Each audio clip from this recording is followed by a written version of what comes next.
क्या तुमने कभी सोचा है जब तुम आखिरी सांस ले रहे होगे तब तुम्हारे आसपास कौन होगा? तुम्हारी फैमिली होगी, तुम्हारे कुछ खास दोस्त होंगे, रिश्तेदारों में भी क्लोज रिलेटिव ही रहेंगे, लेकिन एक इंसान और होगा, वो बस तुम्हें कुछ समय पहले ही जान रहा होगा और उसको इस बात का कोई फर्क नहीं पड़ेगा कि तुम चाहे कोई भी हो, किसी भी धर्म के हो, किसी भी जाति के हो, किसी भी गाँव के हो, शहर के हो, गोरे हो, काले हो, बच्चे हो, बूढ़े हो, वो तुम्हारा और तुम्हारे रिलेटिव का आपस में मिलने का टाइम बढ़ाने के लिए, तुम्हें नई जिंदगी देने के लिए अपनी टीम के साथ पूरी जी जान लगा रहा होगा। ये वो इंसान होगा जिसने अगर ऑपरेशन थिएटर के बाहर आकर सॉरी बोल दिया तो समझो खेल खत्म। ले सकते हो ये जिम्मेदारी, बन सकते हो इस तरह का एक बहादुर डॉक्टर जो कि अभी अभी ऑपरेशन थिएटर से निकला है, जिसको इन्फॉर्मेशन मिली है कि इमरजेंसी है। एक डॉक्टर के लिए इमरजेंसी वर्ड काफी है, उसके लिए इमरजेंसी का मतलब सिर्फ और सिर्फ किसी की लाइफ है। एक इंसान अपने आप को कितने विश्वास से सौंप देता है खुद को एक डॉक्टर के सामने, सब चीजें कबूल कर लेता है क्योंकि मरीज जानता है कि डॉक्टर को नहीं बताऊंगा तो किसको बताऊंगा। और ये विश्वास आता है तुम्हारे नॉलेज से, तुम्हारे प्रोफेशन से, और ये दोनों आते हैं सिर्फ और सिर्फ डेडिकेशन से। डेडिकेशन के लिए सेक्रीफाइस करना पड़ता है, पढ़ाई करना पड़ता है, सीखना पड़ता है। ये तुम्हारी एमबीबीएस के लिए एंट्रेंस एग्जाम तो एक छोटी सी परीक्षा है जो सिर्फ और सिर्फ तुमसे पढ़ाई मांग रही है। जब तुम असल में डॉक्टर बन जाओगे तब हो सकता है तुम्हारी फैमिली में किसी का बर्थडे केक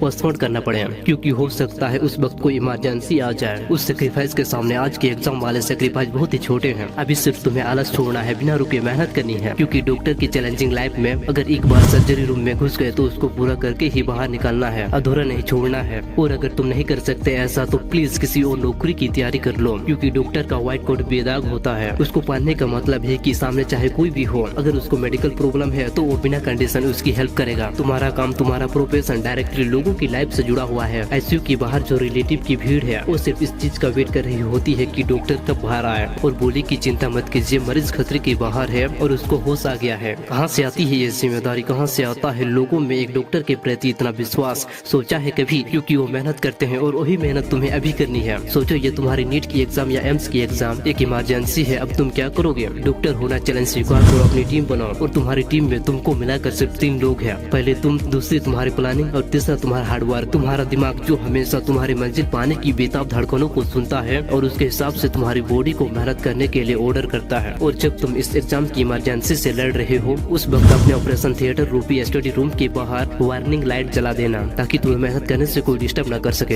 यहाँ तक कि तुम्हारी गंदी आदतें भी। और जी जान से किताब की हर एक लाइन पढ़ना, क्योंकि तुम्हें क्या पता कौन सा केमिकल फॉर्मूला किसी की जिंदगी बचा दे। और इस एग्जाम की इमरजेंसी में ब्लड चाहिए, उसका ब्लड ग्रुप जे होना चाहिए, यानी कि जो जब तक तुम इस एग्जाम को क्लिक न कर लो तब तक शरीर में जे ग्रुप वाला खून दौड़ते रहना चाहिए जब तक कि मिशन पूरा ना हो जाए। जब तक मिशन पूरा ना हो तब तक क्वाइट मत करना। तुम्हारी हर एक सेकंड पर एग्जाम के पेशेंट की हर एक सांस चल रही है। इस तरह से तुम डेली मेहनत करना, पढ़ाई को एक इमरजेंसी की तरह लेना। और सुनो, डॉक्टर बन रहे हो ना तुम, तो कभी भी चीजों में डिले मत करो, आलस को लात मारो, यकीन मानो तुम्हारा ऑपरेशन सक्सेसफुल होगा। Best of luck.